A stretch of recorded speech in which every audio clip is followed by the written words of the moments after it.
Nasib AKBP Akhirudin Hasibuan dari Dipatsus dicopot, dipecat, ditersangkakan hingga kehilangan harta kekayaannya. Kita juga akan mengejar aset-asetnya yang selama ini sudah viral. Jadi sementara ini proses masih berjalan. Teman-teman bisa lihat sejak hari Rabu, Kamis, Jumat, Sabtu kita running. Ya, sementara juga kita perlu pendalaman terhadap beberapa orang teman-teman Pertamina, saksi ahli Pertamina, baik itu pihak bank. Kita juga perlu pendalaman yang butuh waktu untuk memanggil mereka. Ya, kemarin kita periksa orang lapangannya, mandornya si Parlin dan termasuk komisarisnya Bu Lina. Tapi sekarang ini kita kejar kepada direktur utamanya karena menyangkut undang-undang PT adalah bertanggung jawab adalah direktur utamanya. Sudah diperiksa Pak direkturnya Pak? Ini lagi berjalan. Tadi setidaknya ketika ada penganiayaan yang aniaya kena, kemudian yang membiarkan mungkin yang melihat itu ya yang harusnya melerai bahasa sederhananya, kemudian dia membiarkan. Kita lihat kan di videonya yang kita tayangkan itu kan betapa sadisnya dilakukan kan di rumah seorang penegak hukum, ya dilakukan oleh anak penegak hukum, dan kalau orang lain membiarkan ya itu pidana. Makanya 304 itu mengatur kita tidak boleh membiarkan ketika ada kejahatan ya lari gitu. Ini tidak lari, malah seolah-olah kan apa dengan kalimat kan ambil senjata gitu. Nah ini saya kira harus diproses. AKB Akhirudin ini rasa sayangnya terhadap anaknya justru malah menjerumuskan anaknya menjadi tersangka, bahkan dia kehilangan pekerjaan, bahkan juga harta-harta yang diduga adalah harta tidak benar dari hasil-hasil ilegal sekarang juga sedang dikejar sama pemerintah. Untuk motor Harley-nya yang katanya sudah dijual, sekarang kepolisian juga mempertanyakan di mana hasil penjualannya. Itu adalah yang pertama, masalah harta. Yang kedua adalah untuk kayak kos-kosan. Ternyata diketahui AKBP Akhirudin ini juga punya sejumlah kos-kosan dan juga kayak hotel ya. Dan ini juga sedang diteliti. Terus juga laporan kekayaannya dia LKHPN di KPK yang katanya hanya sekitar 400 jutaan rupiah, which is ini tidak masuk akal dengan profil yang dia selalu tampilkan ke media, di sosial medianya, itu nggak masuk akal.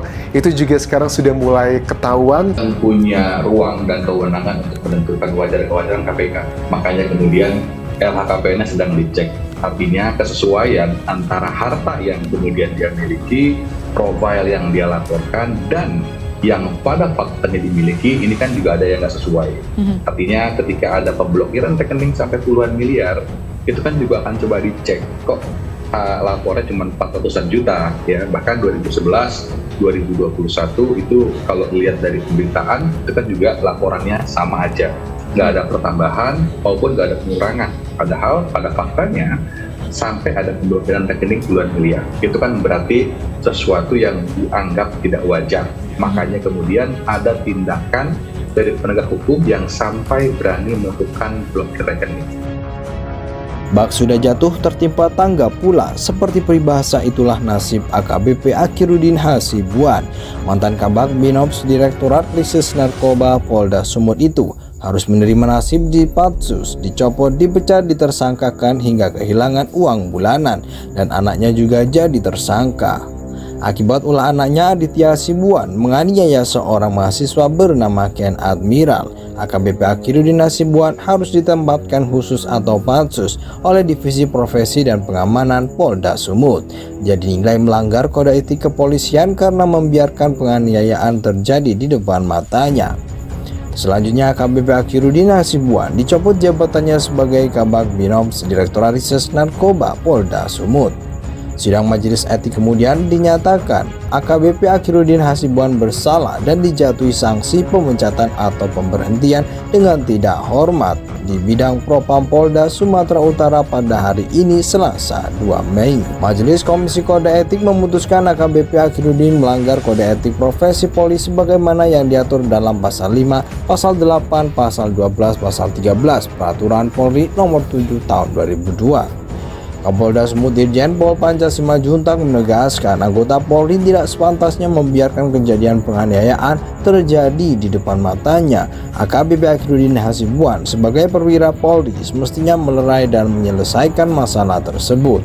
Sanksi pemberhentian dengan tidak terhormat dijatuhkan kepada AKBP Akhirudin Hasibuan setelah menjalani sidang kode etik selama 4,5 jam di bidang Propam Polda Sumatera Utara pada hari ini, Selasa 2 Mei 2023. Bak sudah jatuh tertimpa tangga pula, seperti peribahasa itulah nasib AKBP Akhirudin Hasibuan. Mantan Kabag Binops Direktorat Rises Narkoba Polda Sumut itu harus menerima nasib dipatsus, dicopot, dipecat, ditersangkakan hingga kehilangan uang bulanan, dan anaknya juga jadi tersangka.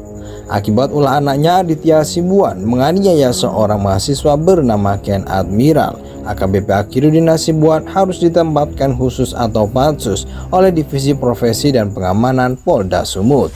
Jadi nilai melanggar kode etik kepolisian karena membiarkan penganiayaan terjadi di depan matanya. Selanjutnya, AKBP Akhirudin Hasibuan dicopot jabatannya sebagai Kabag Binops Direktorat Rises Narkoba Polda Sumut.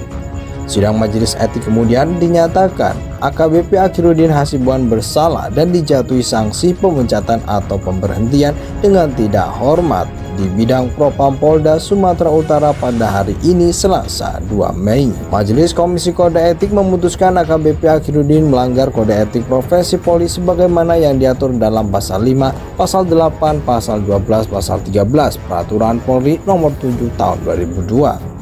Kapolda Sumut Irjen Pol Panca Simanjuntak menegaskan anggota Polri tidak sepantasnya membiarkan kejadian penganiayaan terjadi di depan matanya. AKBP Akhirudin Hasibuan sebagai perwira Polri semestinya melerai dan menyelesaikan masalah tersebut. Sanksi pemberhentian dengan tidak terhormat dijatuhkan kepada AKBP Akhirudin Hasibuan setelah menjalani sidang kode etik selama 4,5 jam di bidang Propam Polda Sumatera Utara pada hari ini, Selasa 2 Mei 2023.